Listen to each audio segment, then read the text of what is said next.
जय श्री कृष्णा।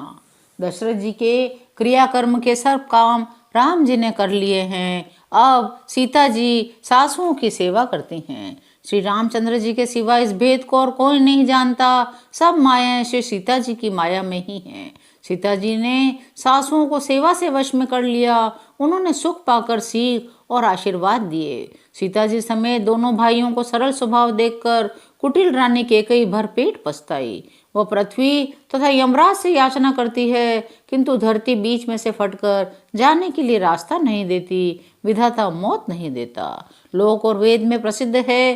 ज्ञानी भी कहते हैं जो श्री राम जी से विमुख हैं उन्हें नरक में भी ठौर नहीं मिलती। सबके मन में यही संदेह हो रहा था, हे विधाता, श्री राम जी का अयोध्या जाना होगा या नहीं।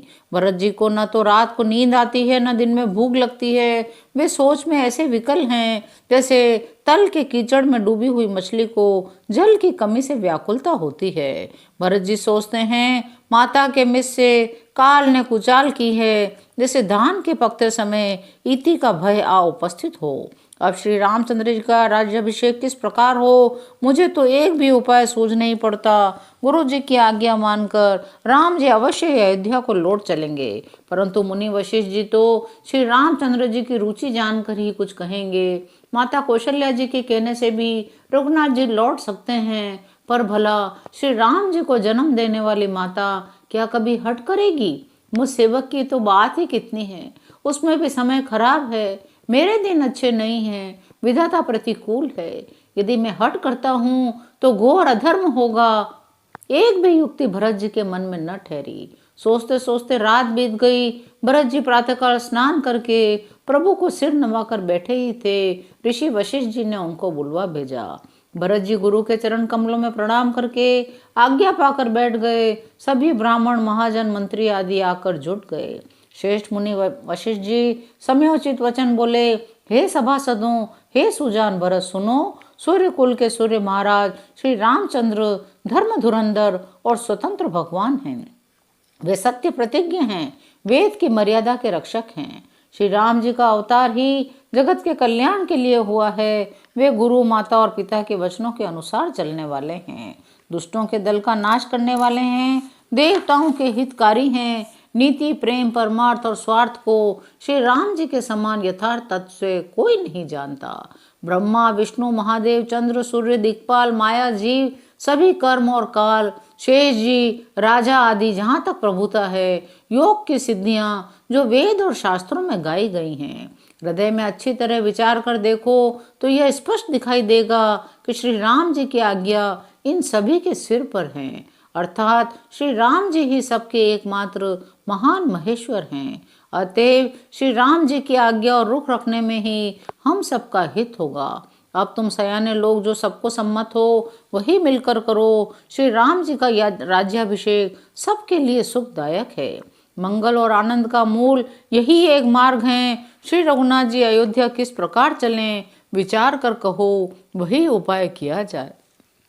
मुनि श्रेष्ठ वशिष्ठ जी की नीति, परमार्थ और लौकिक हित में सनी हुई वाणी सबने आदर पूर्वक सुनी, पर किसी को कोई उत्तर नहीं आता। तब भरत सिर नवाकर हाथ जोड़कर बोले, सूर्य वंश में एक से एक अधिक बड़े बहुत से राजा हो गए हैं।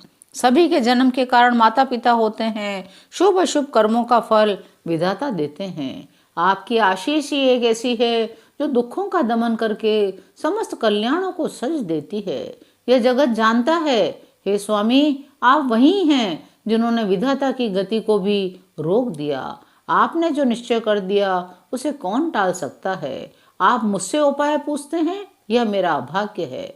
भरत जी के प्रेममय वचनों को सुनकर गुरु जी के हृदय में प्रेम उमड़ आया। वे बोले, हे तात, बात सत्य है, पर है राम जी की कृपा से ही। राम विमुख को तो स्वप्न में भी सिद्धि नहीं मिलती। मैं एक बात कहने में सचाता हूँ, बुद्धिमान लोग सर्वस्व जाता देखकर आधे की रक्षा के लिए आधा छोड़ दिया करते हैं। ऐसा करो, अब तुम दोनों भाई भरत और शत्रुघ्न वन को जाओ। लक्ष्मण, सीता और राम जी को लौटा दिया जाए। यह सुंदर वचन सुनकर दोनों भाई हर्षित हो गए। उनके सारे अंग परमानंद से परिपूर्ण हो गए। उनके मन प्रसन्न हो गए। शरीर में तेज सुशोभित हो गया, मानो राजा दशरथ जी जी उठे हों। श्री राम जी राजा हो गए हों, अन्य लोगों को तो इसमें लाभ अधिक और हानि कम ही प्रतीत हुई, परंतु रानियों को तो सुख और दुख समान ही थे। चाहे राम लक्ष्मण वन में रहें, चाहे भरत शत्रुघ्न, दो पुत्रों का तो वियोग रहेगा ही। यह समझकर वे सब रोने लगी। भरत जी ने कहा, मुनि ने जो कुछ कहा वह करने से जगत भर के जीवों को उनकी इच्छित वस्तु देने का फल होगा। 14 वर्ष की कोई अवधि नहीं, मैं जन्म भर वन में वास करूंगा, मेरे लिए इससे बढ़कर और कोई सुख नहीं। श्री राम जी और सीता जी हृदय की जानने वाले हैं, आप सर्वज्ञ और सुजान हैं, आप ये सत्य कह रहे हैं, अपने वचनों को प्रमाण कीजिए। भरत जी के वचन सुनकर, उनका प्रेम देखकर सारी सभा सहित मुनि वशिष्ठ जी विदेह हो गए। भरत जी की महिमा महान समुद्र है, मुनि की बुद्धि उसके तट पर अबला स्त्री के समान खड़ी है। वो उस समुद्र के पार जाना चाहती है, हृदय में उपाय भी ढूंढती है, पर उसे पार करने का साधन नाव, जहाज या बेड़ा कुछ भी नहीं पाती। भरत जी की बड़ाई और कौन करेगा? तलैया की सीपी में भी कहीं समुद्र समा सकता है? मुनि वशिष्ठ जी के अंतरात्मा को भरत जी बहुत अच्छे लगे। वे समाज सहित श्री राम जी के पास आए। प्रभु ने प्रणाम कर उत्तम आसन दिया। मुनि की आज्ञा सुनकर सब लोग बैठ गए।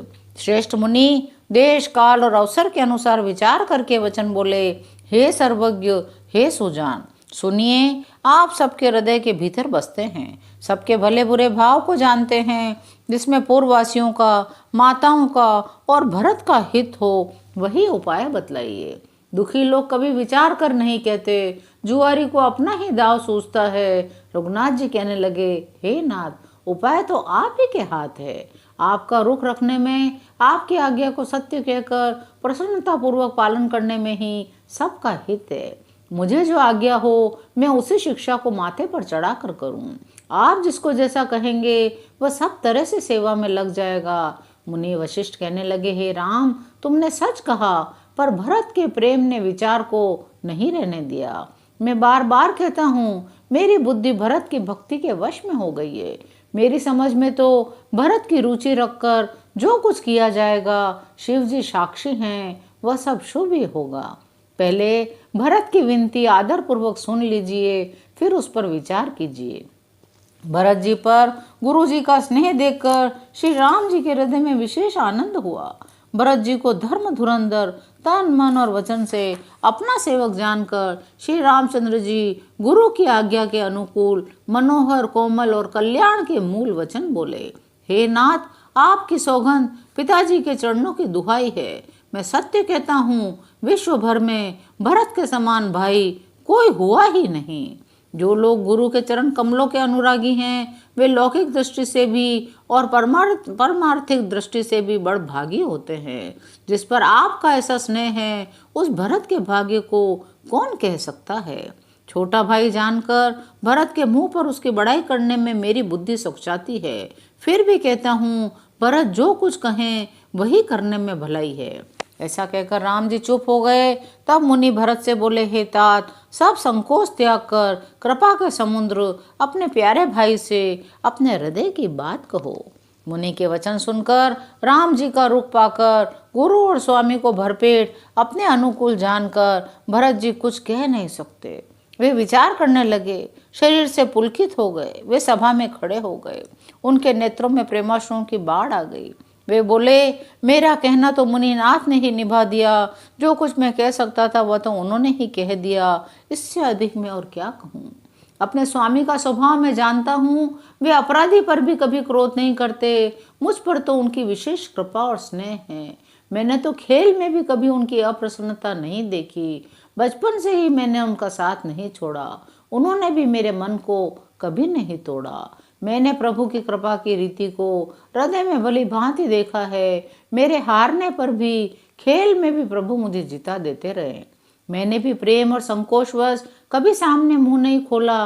प्रेम के प्यासे मेरे नेत्र आज तक प्रभु के दर्शन से तृप्त नहीं हुए, परंतु विधाता मेरा दुलार न सह सका। उसने नीच माता के बहाने मेरे और स्वामी के बीच में अंतर डाल दिया।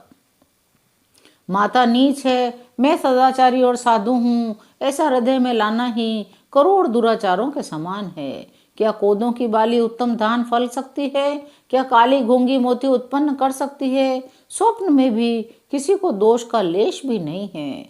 मेरा अभाग्य ही अथाह समुद्र है। मैंने अपने पापों का परिणाम समझे बिना ही माता को कटु वचन कहकर व्यर्थ ही जलाया है। मैं अपने हृदय में सब और खोज कर हार गया। मेरी भलाई का कोई साधन नहीं सूझता।